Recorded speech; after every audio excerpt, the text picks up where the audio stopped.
Hi, everybody. I'm Dave, I'm John. and this is the Coffee and Capes podcast. We are two enthusiasts who enjoy talking about coffee and love talking about geek culture.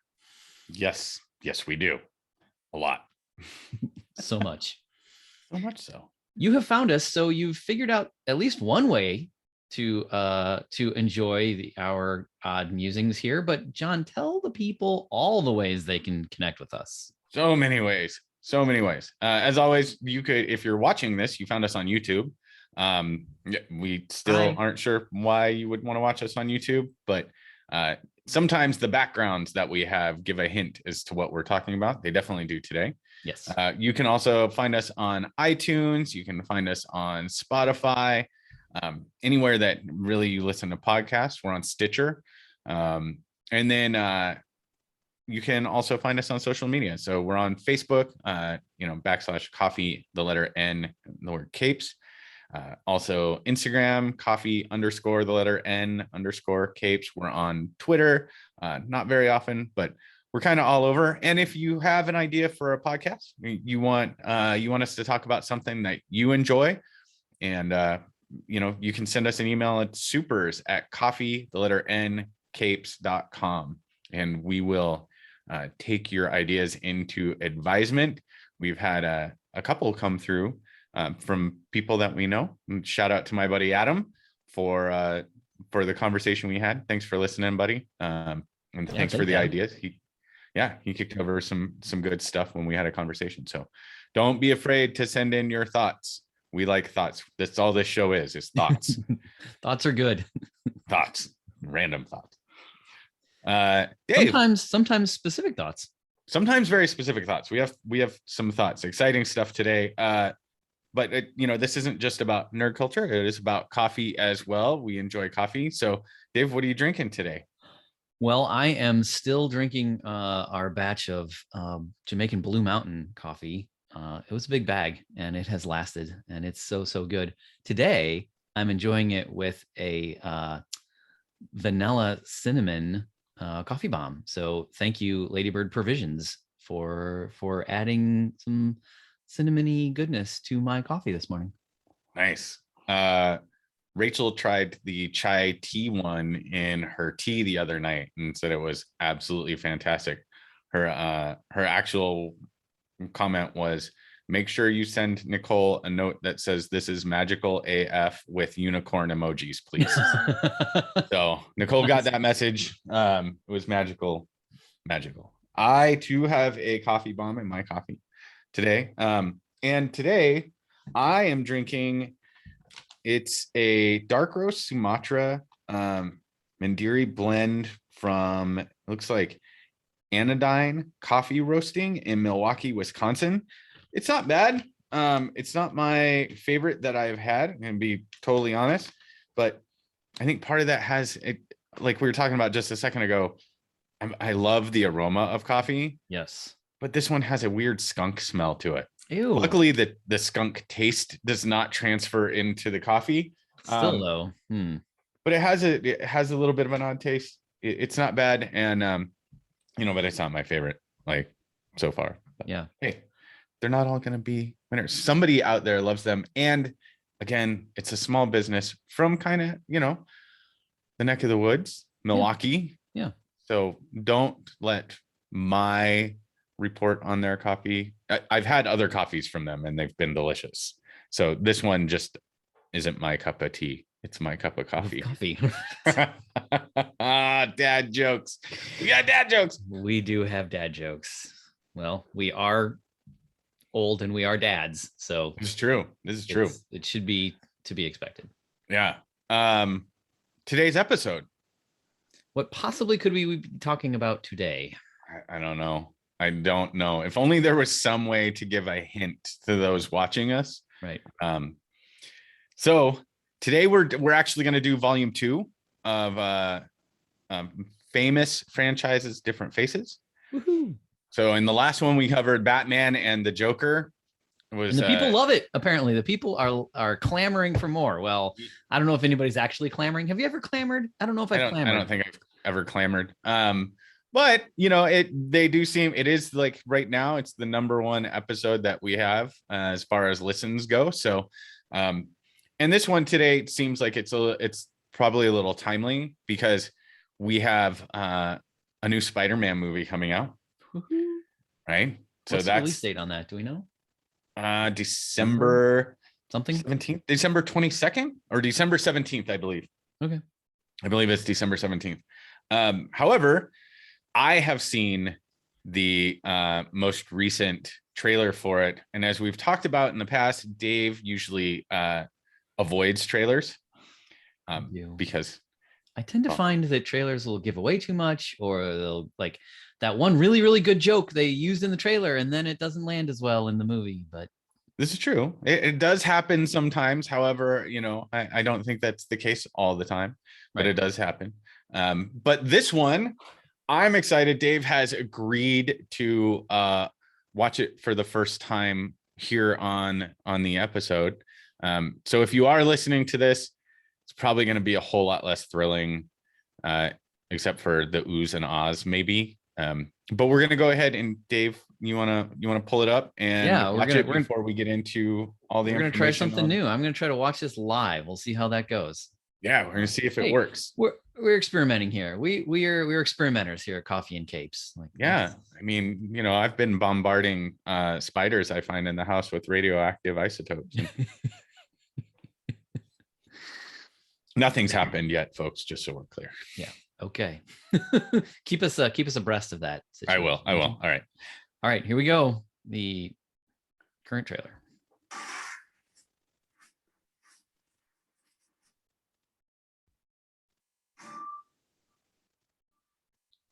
Ever since I got bit by that spider, we had 1 week where nothing felt near.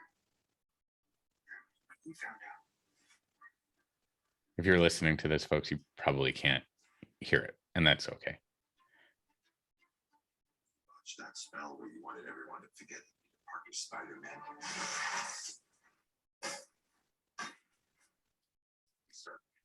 These parts we've seen. Green Goblin. Yeah. Doc Ock. The best Doc Ock. Alfred Molina Doc Ock. Oh. Sorry, what was your name again? Dr. Otto Octavius. Wait, no, seriously, what's your actual name? We need to send it back. So, Scooby-Doo this crap.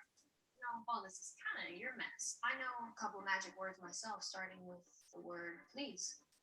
Please, Scooby-Doo this crap. I love the humor. Flying out into the darkness. My ghost. What do you mean? Sorry, Final Spider-Man. Spare fate. Sorry, kid. You need to. Don't.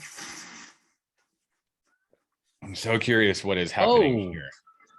Little little Spider-Man versus Stephen Strange action. Oh, Electro. Yeah.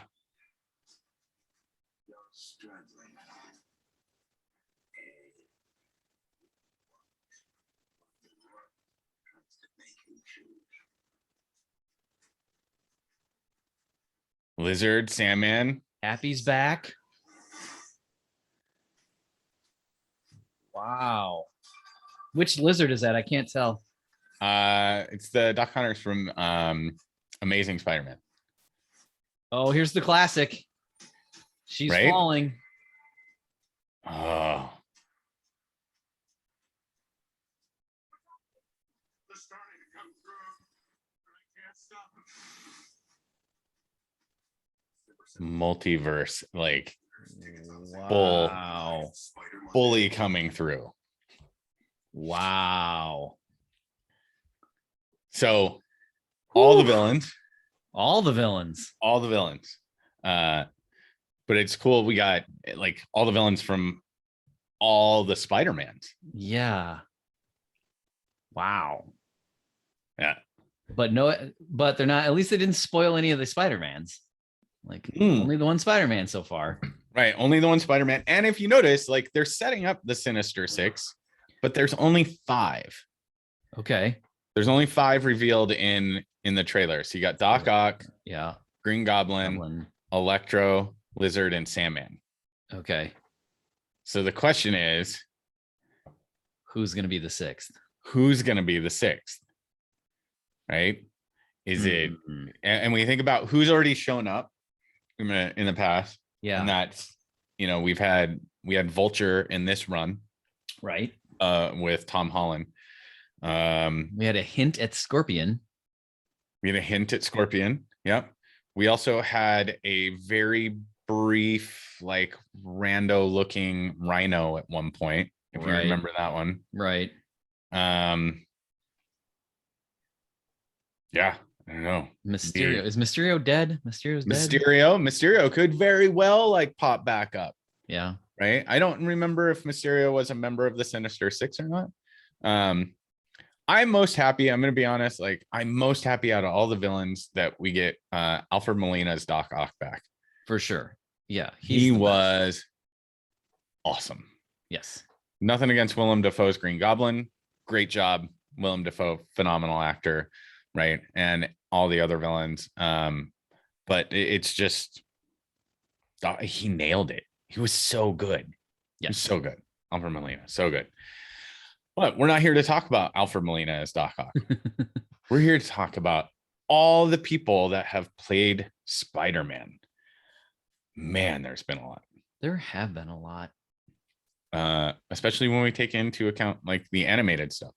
And maybe we just stick to the 4, you know, kind of in the initial onset, and we'll see how we do for time. But the 4 that are behind you. Sure. Right. Which are, we've got Toby Maguire. Yep. Andrew Garfield, Tom Holland, and Shameik Moore. Shameik Moore, who played the Miles Morales version in the Spider-Man into the Spider-Verse. Yeah. So let's just say, I'll say, like, just we're speeding ahead. So this means we're speeding past whoever it was that played Spider-Man in Electric Company, those little segments on Electric Company. Oh, that's we're right. Speeding past whoever it was that played Spider-Man in the like 70s TV show with the like special bracelet thing that I know I made some of to play Spider-Man when I was a kid.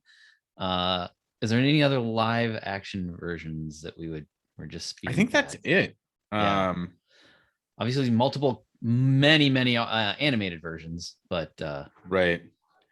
Those are the 2 that I can think of. TV show actor. It's like Nicholas Hammond. Okay. Is what it says. The 1967 short-lived television series. So 67. That sounds like the animated one. Nope.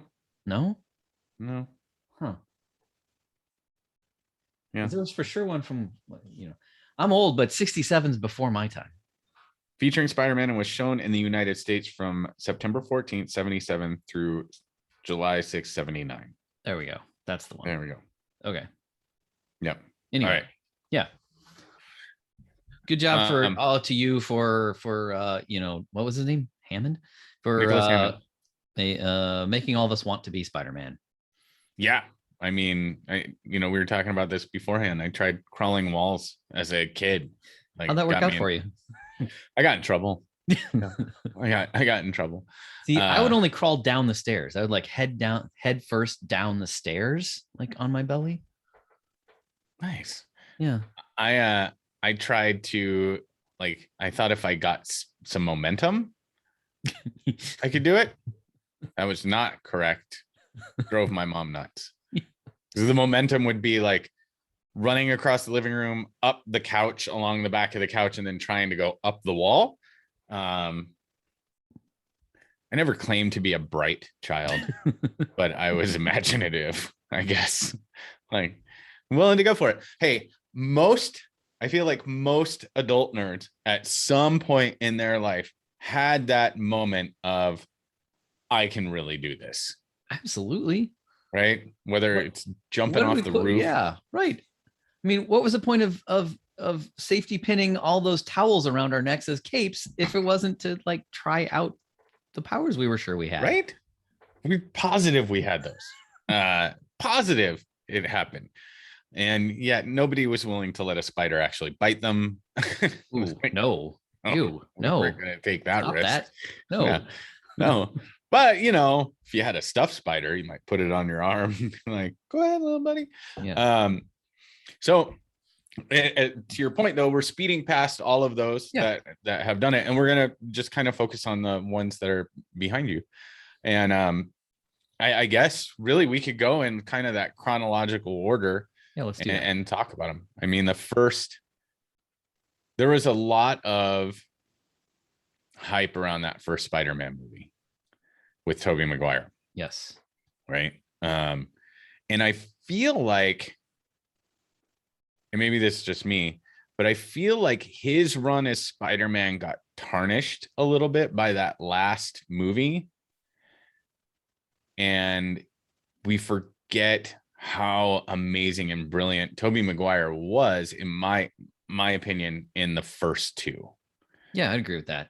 Yeah, it's unfortunately because the last one he did is obviously the most recent, and so perhaps the one that sticks in your memory. And you've got the lamentable and easily mocked emo Spider-Man thing. Oh, with the weird dancing and the emo Peter. Yeah, emo Peter, right? Yes. That didn't really work. No. Venom was not great. What's his name? Topher Grace. Topher Grace, yeah, from that 70s Eddie show. Brock was not good. No. Wow. And that's what people tend to remember. And the whole Sandman thing was like just so much going on there. It's all kind of jammed in. Too much. Yes, too much. So yeah, I think you're right. But I agree that in the first one, and especially the second one, Tobey Maguire really was really good. Mm-hmm. Yeah, and he,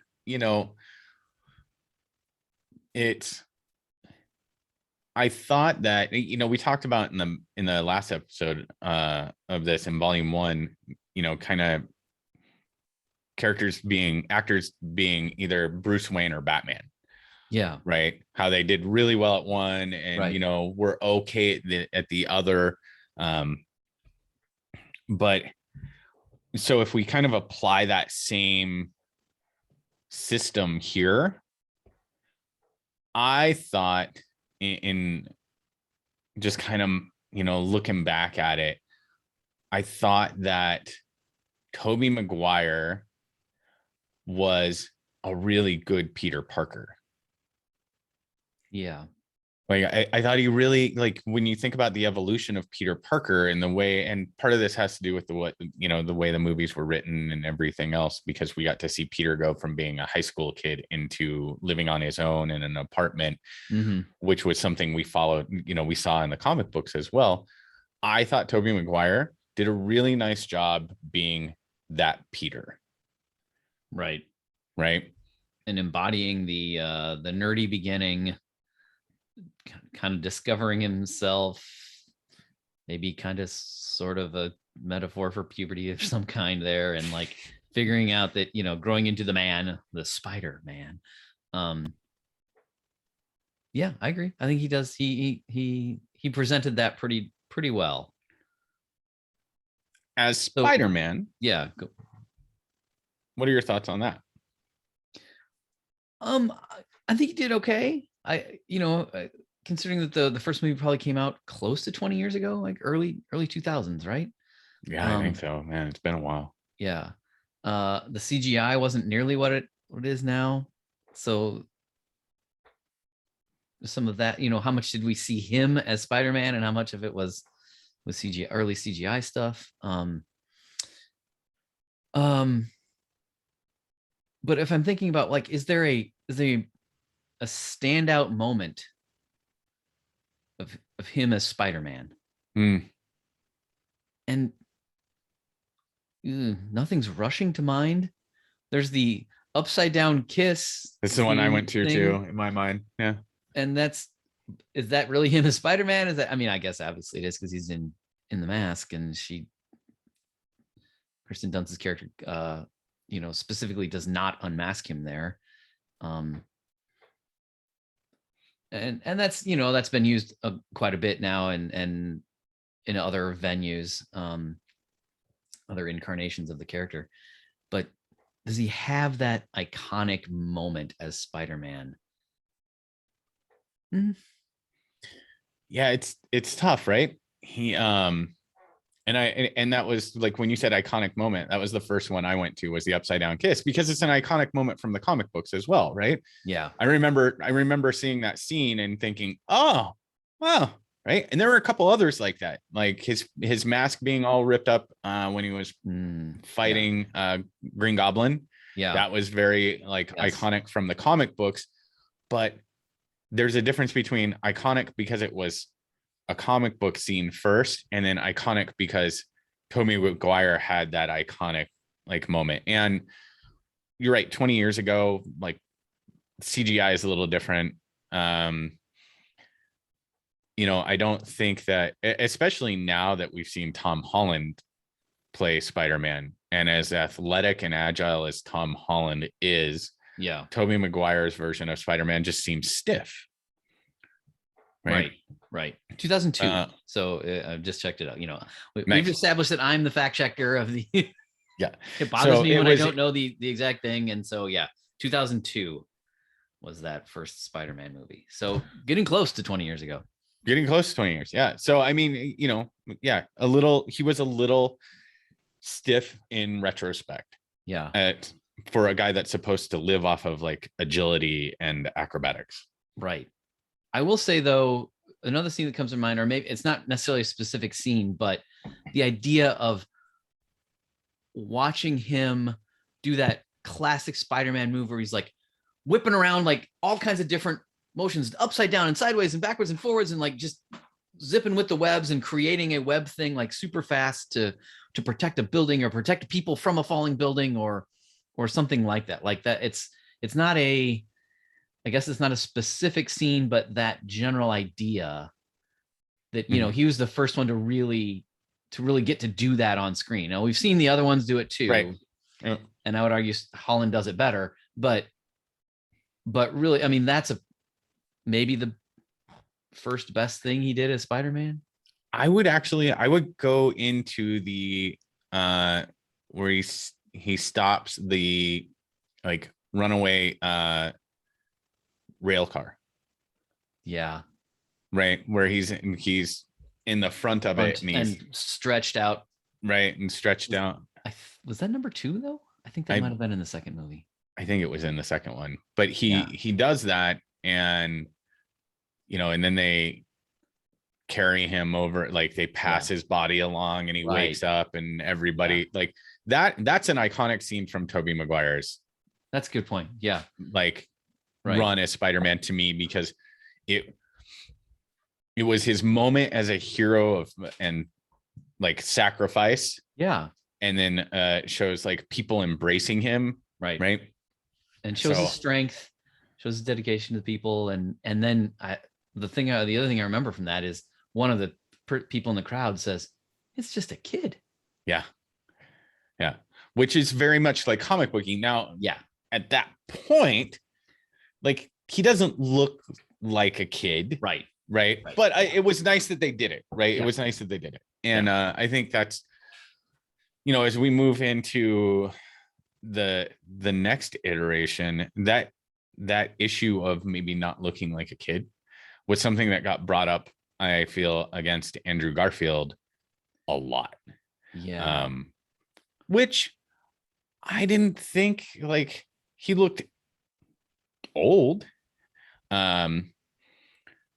But maybe he got kind of a raw deal because they rebooted it and rebooted the origin story, rebooted it from the very, very beginning. Yeah. And to me, it was we don't need to know high school Peter again. Right. Yeah. Exactly. If you don't know by this stage of the game how Peter got his powers and how that all worked, yeah.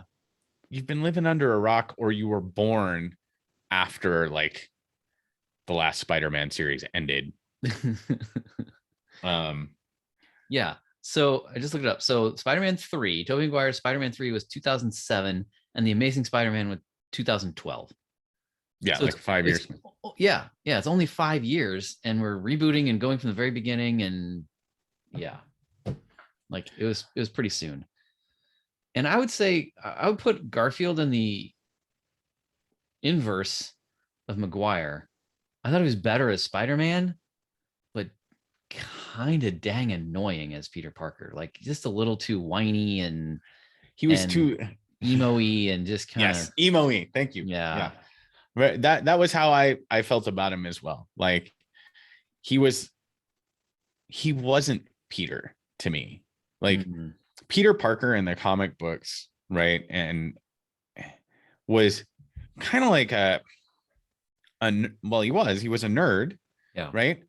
But he wasn't like this sorrowful, like, woe is me, like emo nerd. He was like AV club, doesn't really like knows he's a nerd Right, and gets right. it, but man, Yeah. whatever. I'm just like, Yeah, it's okay. I'm just gonna sit over here being super smart me, and Exactly. Yeah. Like, and you get picked on for it, but okay, that's my lot in life. But I'm not like, I'm not morose about it. right, not morose about it. There you go. That's great. That was the word I couldn't find. And Andrew Garfield felt morose as Peter Yes. the whole time.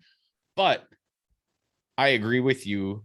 When he put the suit on, his wit and humor and like look and everything was spot on. Yes. Like his comedic timing with the banter was what I expected and what you grow up with, at least what I remember growing up with in the comic books. Sure. Yeah. Right. Yeah. And unfortunately, then it just highlights how lacking that was from his Peter Parker portrayal. Yes. Yeah. Peter Parker, it was Peter Parker portrayal. Peter Parker portrayal. Peter Parker. Yeah. No, I'm not trying that.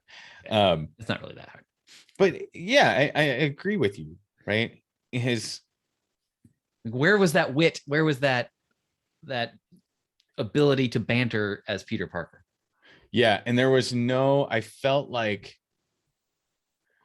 so Peter Parker as a character and Spider-Man as a character. So Spider-Man as a character annoys other heroes because he's so like quick-witted and peppy and talkative, right, and just nonstop, doesn't shut up, right? Yeah. Yes. Famously so. Right, famously so. Right, we've seen this in like his time with the Avengers, and they're like, do you ever shut up? It's like, no, not really, especially when I'm nervous. Right. Talk a lot more. Yeah, he annoys the villains and the heroes alike, everybody. Yeah, every time. But Peter Parker as an aside character, right, as just as Peter Parker, was always charming. People liked Peter. He was upbeat, he was intelligent, he was, a little awkward, but not like morose and awkward. He was just clumsy and awkward, and that was part of his persona. But people were charmed by him. People liked to be around him. Like even Flash Thompson at some point like comes around to being buddy with Peter. Yeah. And Andrew Garfield just missed the mark on that piece of it. And maybe that was like part of the writing too. Sure. Yeah. Like, so I don't know. Maybe I'm off, Dave. No, I'm there with you. And Amazing Spider-Man 2 was not a good movie. So I'm gonna be real honest. I have probably watched that 1.5 times. That might be half a time more than I have. And it was so long ago. Yeah. That I like.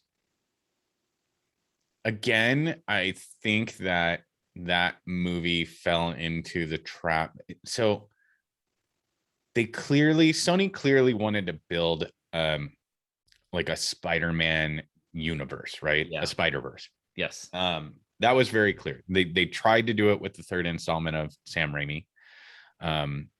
right? When we got Venom finally, but then we had Sandman 2, and then we had like the different Goblin version. It was like, oh my gosh, all right, hold on, who are we supposed to be like looking at here, guys? Right. And in all fairness, I liked Thomas Hayden Church as Sandman. He made that character interesting, and at least somebody that you could sympathize with, maybe even empathize with. Yes. But you knew that like he was doing all the things that he was doing the wrong way. He was hurting other people to try and do it. Right. And I think as parents, like you probably get that on some level. Yeah. But it created an interesting like moral question of like, how far would you go as a parent? Like, where's that like stop point?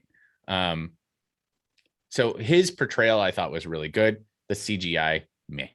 Right. Right.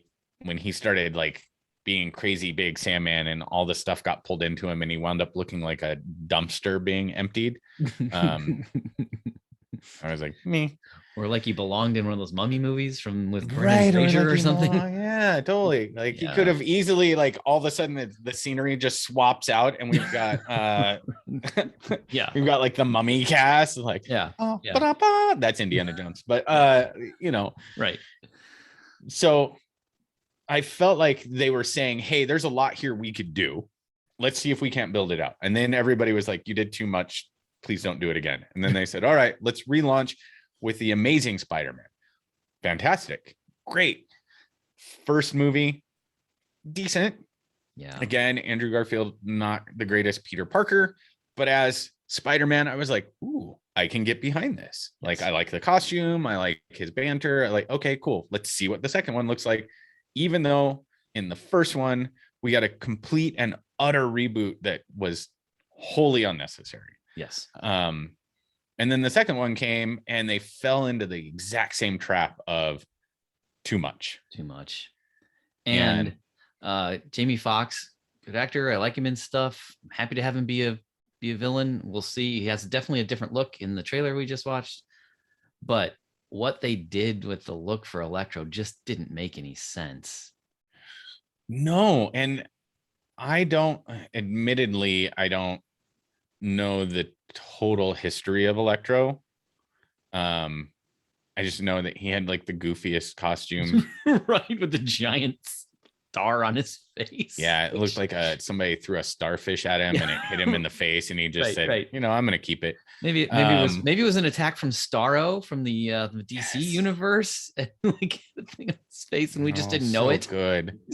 Man, if you guys haven't seen the new Suicide Squad, like check it out. It's pretty good. And I'm just gonna start this hashtag now. Idris Elba for James Bond. Like everything. That's one that at some point we'll cover when they announce who the new Bond is. Like we can go through that one. But famous franchise, different faces there too. Like that one has a ton. Who they missed. Yeah. Anyway. But so just so we know, I'm campaigning Idris Elba for James Bond. But back to the Spider-Man, it just the second Amazing Spider-Man.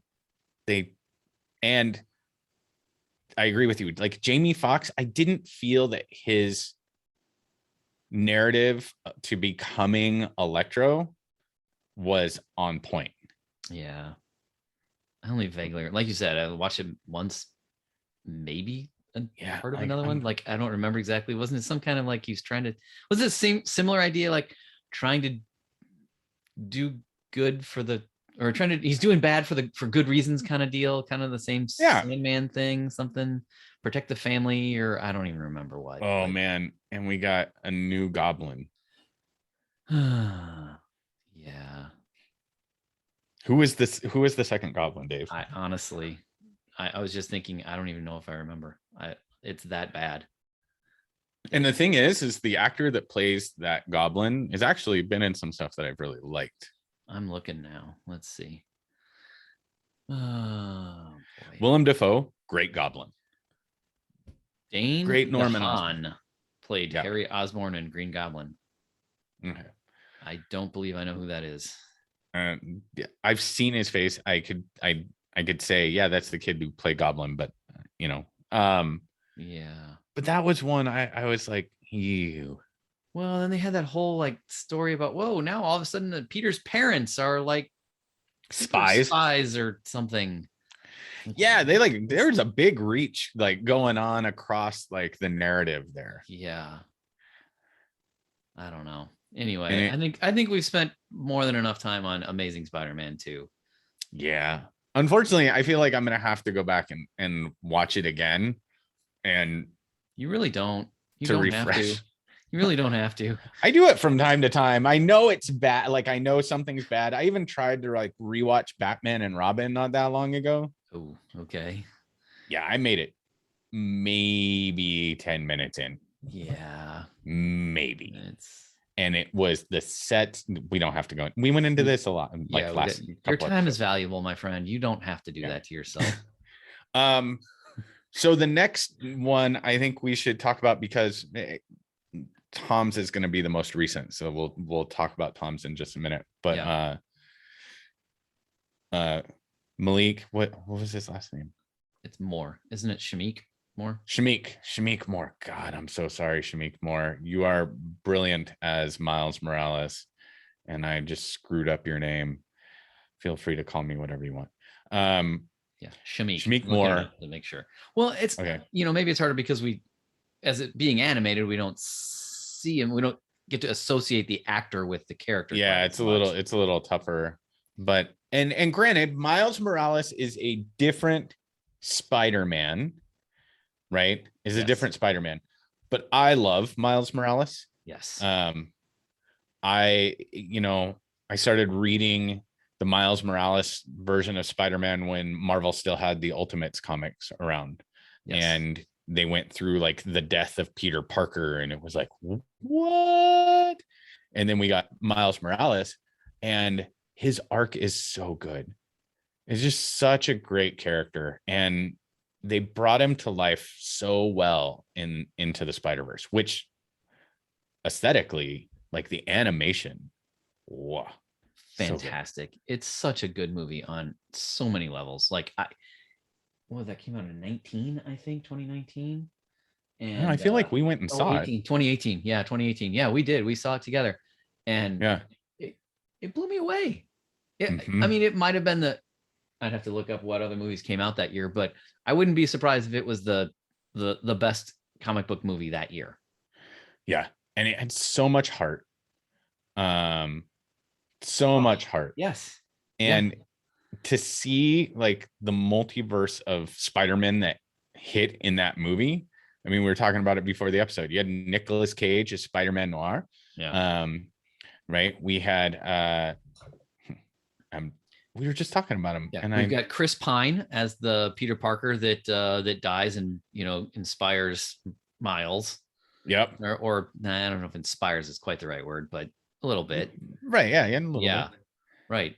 We had John Mulaney as Spider Ham, just brilliantly funny. So good. Yeah. Kamiko Glenn as Perry Parker, the Penny. Sorry, Penny Parker, the kind of animated one. Yep. What else? And then Haley Steinfeld as Spider Gwen. And then Jake Johnson as the older Peter Parker. With the pudgy Peter Parker. Pudgy Peter Parker. The out of shape Peter Parker. Pudgy Peter Parker. Say that one 5 times. You're right. That's a new one. Pudgy Peter Parker portrayal. But it was just so there was just something about it. Like I remember like when we saw it, I remember thinking there's so much that they did right in that movie. Yes. And in the portrayal of Miles Morales. And without like it could have been something that felt like they tried to do too much too soon with like all the different Spider-Men and everything else. The only issue I had with the movie was how like powerful Kingpin was. And we've talked about this before. But we're not here to talk about Kingpin. We're here to talk about Miles and just I'm so excited that they're going to do a second one. I can't wait for that. It'll be so good. He does such a good job in that movie of playing both sides, both the new Spider-Man and the Miles Morales, the trying to fit in at the school, trying to the challenge of hiding my identity from mom and dad and trying to decide about that. Now I'll admit I'm pretty tired of the whole I've got to protect my secret identity storyline in comic books and shows, but at least with my, like, unlike, I don't know, Superman, oh my gosh, I put on my glasses, you can't tell who I am, those dumb ones. Like, at least he's got a full covered face, so that there's, you at least have an excuse to say you wouldn't know who he is. By the way, on that note, really quick, I watched if you haven't watched like Throne of Atlantis, the animated Aquaman DC film. Yeah. There's a scene in there where Superman, because in that DC universe, like Superman and Wonder Woman are a thing. Yeah. Are like hanging out and dating. And he convinces her they can go out to dinner and they just put on glasses and nobody knows who either one of them are. Yeah. Amazing. Yeah. She was like, this is incredible. Nobody knows. He's like, yeah, nobody knows. I'm like, everybody knows. Right. Like, how do you not know? Right. Lois Lane shows up to the diner they're at and sits down and like doesn't realize she's like greatest investigative reporter in all of the DC universe, and she sits down at the table with Superman and Wonder Woman dressed in normal clothes wearing glasses, and she can't put it together.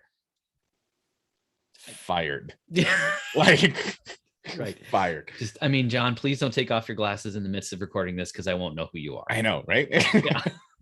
Who are you? Where have you gone? What have you done with my friend? But anyway, so sorry. I mean, that whole storyline just tends to annoy me, but it kind of works with Miles, and very much he's trying to figure out who he is, both as a young person and as a superhero, and discovering his powers. Like, that was a tremendous scene. Cool. And you said the animation, especially as it tried to present the look of multiverses coming together. Mm-hmm. It looked to me in that trailer that we watched of the new No Way Home, they're kind of mimicking that. It reminded me of that look from Into the Spider-Verse. Yeah, it would be interesting. And Tom Holland recently said in an interview that if he was still playing Spider-Man at the age of 30, then he's done something wrong. And I don't blame him for saying that. Like, I don't think there's anything wrong with saying that. Like, there's got to be a stopping point where you're done kind of playing a franchise character like that, right? But man, it would be really cool to see, with the way that the multiverse is going and everything else, to see a live action Miles Morales that would be at the screen. Like, that would be phenomenal. Like, it'd be really cool to see if they're going to take this in that direction, because in the Ultimate comic, like, Peter dies. We don't know what universe these guys are in, in the multiverse. So okay, here's a little aside on that note. I'm reading a book called All of the Marvels, and it's I don't have the author in front of me, but it's a book about a guy who read like basically all 27,000 Marvel comics, superhero comics. Oh yeah, you told me that. And wrote about and wrote a book about it. And in one of his footnotes, he declares that the MCU is Earth, because you know how, like, in the comics, like, regular Earth is Earth 616. Yes. That MCU is Earth like 19,999 or something like that, or 199,999. I forget which, but he cites no evidence for that. It's just like, he just puts that in there in a footnote as this is Earth blah blah blah. Like, oh, okay, that's interesting. I've never seen that. I would love to know more. Yeah, I am a huge fan of the Ultimate line. I loved the just different feel that all those characters wound up with, and Hulk was not a good guy. No. Yeah. Reed Richards. Yeah. He ate people. Yeah. Like, ate constantly. People. Yeah. It wasn't like a one-time thing where he was like, oh, I can't believe I ate that guy. I was like, I'm gonna eat all these guys. This is a snack. And Reed Richards became the Maker, which Mhm. is like a terrifying idea that, you know, you take somebody with Reed Richards' intellect and turn them into a supervillain. It's terrifying. Yes. But Miles Morales, and then eventually he joins the regular Marvel universe, and now they are Yeah. one. And yes, I agree. I really, really, really hope. In fact, I'll go out and say I'll be more than a little disappointed if we don't get a live action Miles Morales in this No Way Home. At least a little bit, at least a hint of one, at least something there. Mm-hmm. And I'll be disappointed if we don't get that. If we do get it and it doesn't eventually lead to Right. standalone or more Miles Morales in the universe. The Yeah, MCU. like some hint would be, and they've borrowed some of the characters from the Miles Morales universe, and a little bit already. So it would be. I agree with you. I'd like to see some hint of Miles Morales. Yeah, we got to have that. Yeah. Well, all right. Should we move on to Tom Holland. Tom Holland. So I think we can agree that the introduction of Tom Holland as Spider-Man was amazing. Spectacular. It's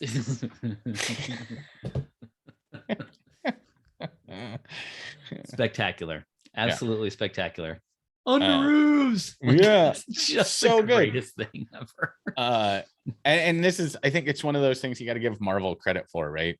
Is they do such a good job of introducing characters, and you knew we needed to see Spider-Man. It needed to happen when Sony and Marvel said, okay, let's shake hands and play nice. You can use Spider-Man again. Like, that changed the world. But to like see him on screen doing like the little flip and his again, like the conversation, Tom Holland as both. Yes. Nails it in my nails opinion. it. Oh, it's out of this world. Like, he hits it out of the park. He's so good at both roles. Yeah. So good. And he's got the look. Wait, that should be we should call an episode that. He does. He's got the look. I don't know what, I'd have to look it up what his actual age is, but he looks young enough to pull it off. Yes. I don't know his actual age either. I want to say it's early 20s. I don't want to know. I just want to live in the illusion. Yeah, I don't really care to know. Yeah. But his like kind, charming awkwardness as Peter. Yes. Right? Because he's very like kind, he's very charming, he's smart, like he's got like that plucky energy of you know, as Peter. And then he puts on the mask, and I'll never forget the conversation he has with Sebastian Stan and Anthony Mackie when he's fighting them in Civil War. And he keeps talking, and Anthony Mackie looks up and he goes, "You're new to this, aren't you, kid? You don't usually talk this much." Right. Like, it was like dead on, like that moment, right? Exactly.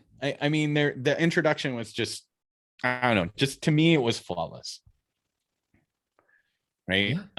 Especially the part where he's like, they're trying to take down Ant-Man after Ant-Man becomes Giant Man. And he goes, you know, he starts talking about, you guys remember that old movie? really old movie? Right. Yeah. It's so good. With the ice thingies. Yeah. And it was just genuine and funny. And exactly what a character that age in that time would say. And in that situation. Yes. Yeah. It's like, doesn't even think like, anybody else have any other powers that we want to? Anybody else have any other shocking, surprising powers we should be aware of? Yeah. Now would be the time. But then we got the first Spider-Man movie with Tom Holland, the first dedicated Spider-Man movie with Tom Holland. And we did not get another attempt to like reboot his origin story. Thank goodness. Thank you for that. Thank right? you for And assuming again, a teeny tiny little bit of intelligence on the part of the audience. right. But we got a wonderful, like,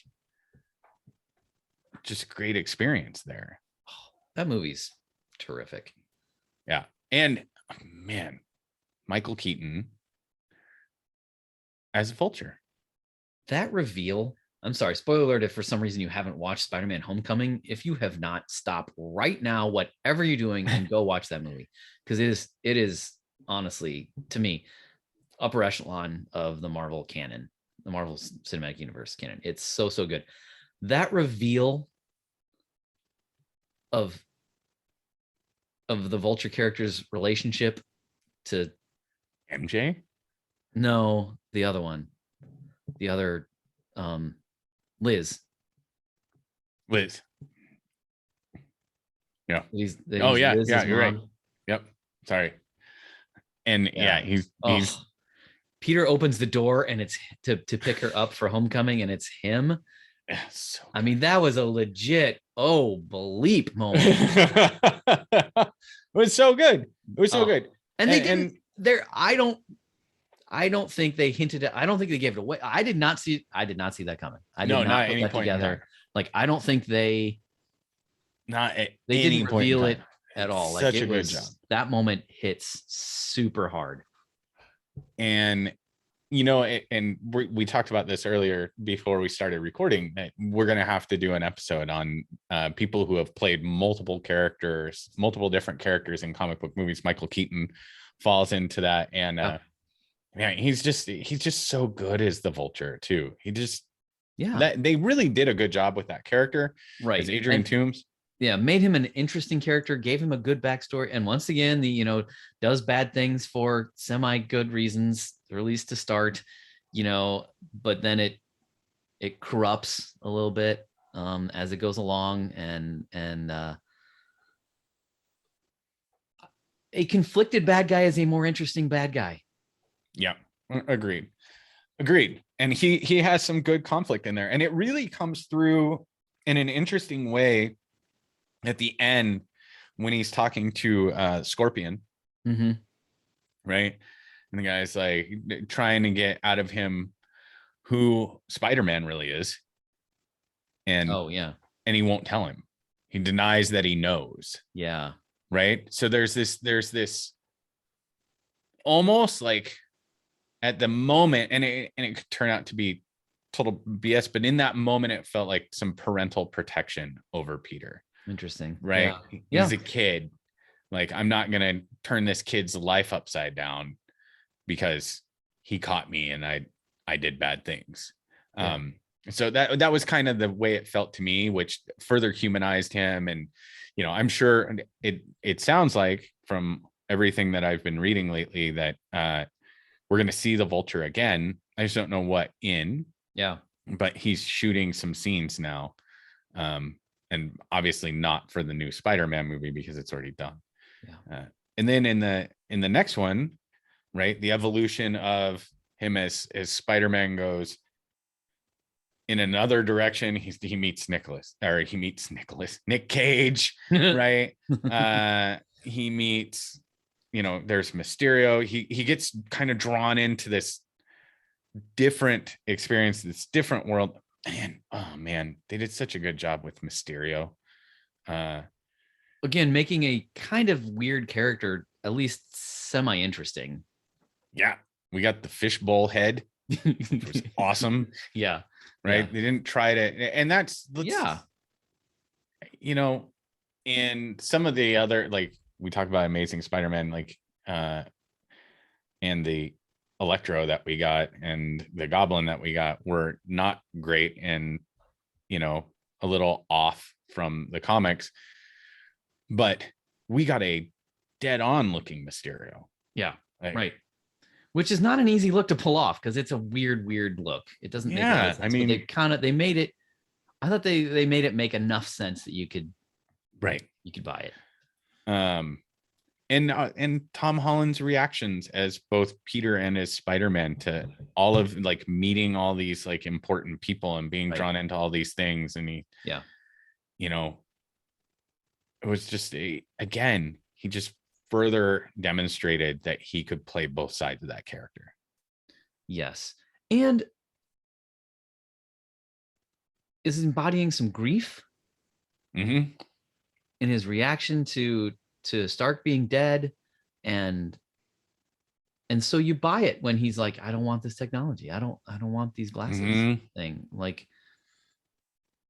yeah, I mean, yeah, it's so that's unlike probably Garfield. Yeah, unlike Garfield, he plays the emotion without it being morose yeah, and emo-y. And yeah, his part in Infinity War and Endgame, man, in Endgame, when he comes back and that scene with Tony Stark where he's like, and then he started doing the spinny thingy and like, yeah, you know, he like genuinely just has this like energy to him, and you know, Tony Stark just gives him that big hug. like, He's like, we're hugging now. We're hugging now. This is nice. This is nice. Yeah. You Just know, that little moment. And I don't know if that's written, if, you know, is any of that ad-lib? I have no idea, but it just feels genuine every time. Like, just those tiny little moments. This is nice. Right? Those little moments, the one where he's like, oh, we're using our made up names. That's so funny. See, there's another one though that would have been funnier if they hadn't given it away in the trailers.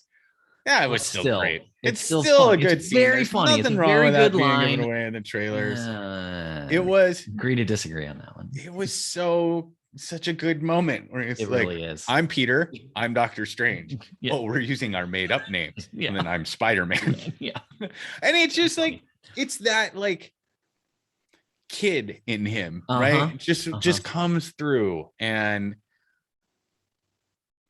the annoying thing that, you know, how he gets on everybody's nerves, but everybody just loves him. Yes. Right. Yes. And including his friends, including his family, including his teammates, and apparently in some ways even his villains.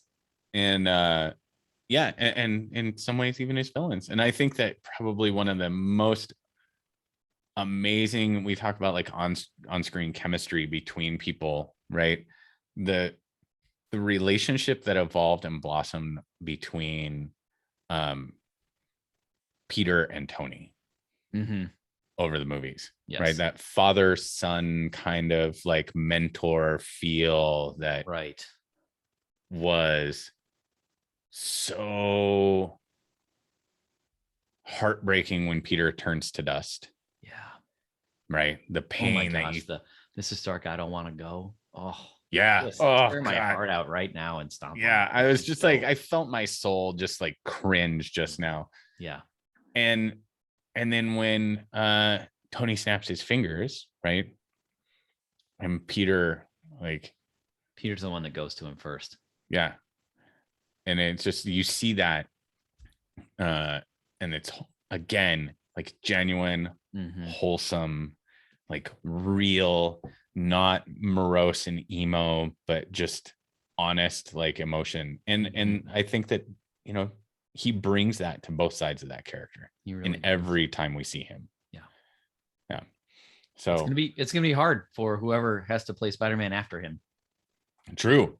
Yeah. And it's gonna be a tough road to hoe, man, like to be able to come in and do it. That's what, you know, and I think that's one of the reasons that I'm really rooting that we get Miles Morales. Yeah. Because you're not going up against Peter at that point. You're establishing a whole new character with a whole new story. And, you know, there's those similarities, but, you know, plus,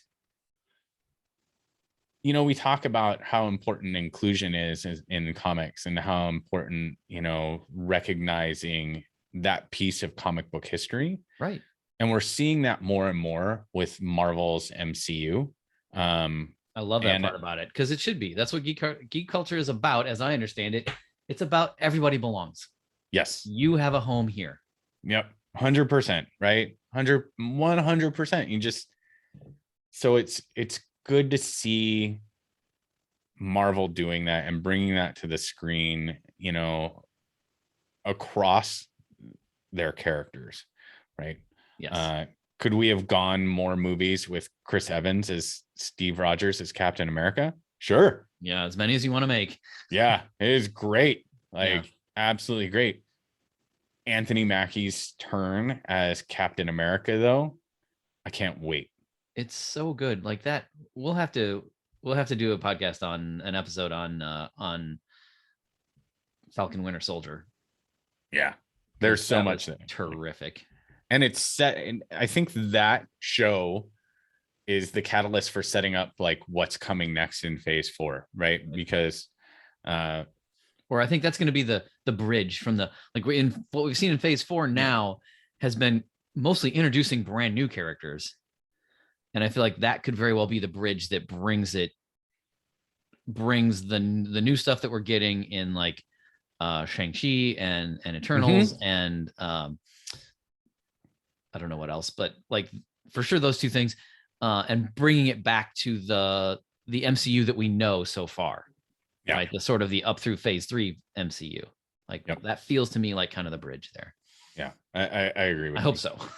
Yeah, I fingers crossed. We're seeing some cool new characters come around, and hopefully, as we talked about in the last episode, the Eternals movie was not like the best that Marvel has done. And hopefully it doesn't derail some of the plans that they had for this next phase, because it sounds like it does play a significant part. Yeah. At least with Dane. Still excited about that. Mm-hmm. So excited. Exactly. But so maybe to wrap it up, a couple of thoughts from the trailer. What else did we see? I'll say that Zendaya is growing on me as MJ. I like their relationship. I love that she's smart and witty and will go toe to toe with Peter, who's supposed to be a genius. I was so glad they finally did away with the secret identity stuff in Far From Home. That I don't exactly remember how that plays out, but it's either another one of those, of course I knew, or it was so good. She's like, you're Spider-Man. He's like, what? Yeah, right. Yeah. She just tells him, he's like, I've got something I need to tell you. And she's like, you're Spider-Man. He's like, what?